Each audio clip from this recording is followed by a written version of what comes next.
नमस्कार बंधुरा सबाई केमन आছেন आशा करी सबाई भालोई आছেন।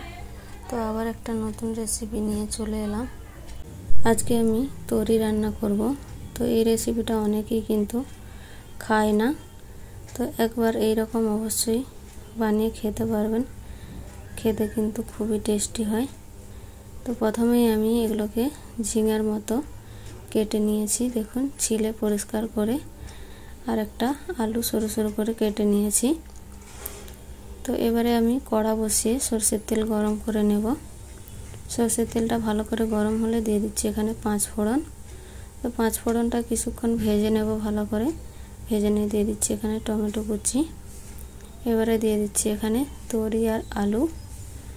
तोरी आलू दिए भालो करे एकटु नेड़े चेड़े नेब, ना होले किन्तु 5 फोड़नटा पुड़े जाबे। तो एकटु नाड़ाचाड़ा करे निलाम। दिए एबारे दिए दिচ্ছি एखाने लवण और दिए देबो एखाने हलुदेर गुঁড়ো। लवण हलुदटा भालो करे दिए आरो एकबार भालो करे एखाने नेड़े चेड़े निচ্ছি।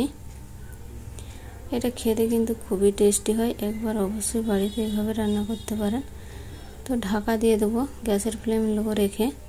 এর মধ্যে কিন্তু কোনো রকম জল দিতে হবে না, এটা থেকে প্রচুর পরিমাণে জল বের হয়। তো দেখুন ঢাকা দিয়ে রেখেছিলাম 2-3 মিনিট মতো, তো কতটা জল বেরিয়েছে। এবারে এটাকে একটু ভেজে নেব ভালো করে। তো আলু আর তরিটাকে একটু ভালো করে ভাজা ভাজা করে নেব। তো ভালো করে ভেজে নিয়ে এখানে মশলা দিয়ে দেবো আমি। এর মধ্যে কিন্তু বেশি মশলা লাগবে না। তো এখানে দিয়ে দিচ্ছি হলুদের গুঁড়ো, প্রথমেই দিয়েছি তো এখানে অল্প করে দিলাম। এবারে দিয়েছি এখানে লঙ্কার গুঁড়ো আর দিচ্ছি এখানে ভাজা জিরের গুঁড়ো। তো অবশ্যই ভাজা জিরের গুঁড়োটা এখানে দিবে।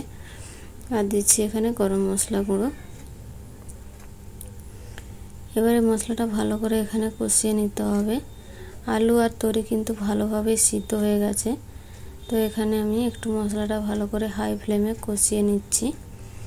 তো ভালো করে কষানো হয়ে গেলে দিয়ে দেবো এখানে অল্প করে জল, বেশি পরিমাণে জল দেওয়ার দরকার নেই।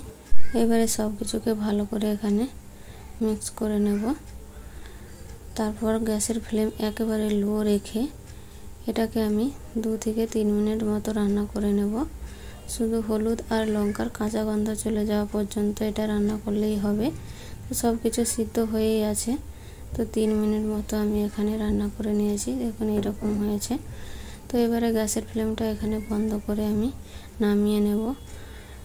আর একটু এটা শুকিয়ে যাবে, তো আর বেশি রান্না করব না। এবারে নামিয়ে নিচ্ছি, দেখুন কেমন হয়েছে। ভাত রুটি যে কোনোর সাথে কিন্তু এটা খেতে পারবেন। তো অবশ্যই একবার বাড়িতে রান্না করে খেতে পারেন। তো অসংখ্য অসংখ্য ধন্যবাদ শেষ পর্যন্ত দেখার জন্য।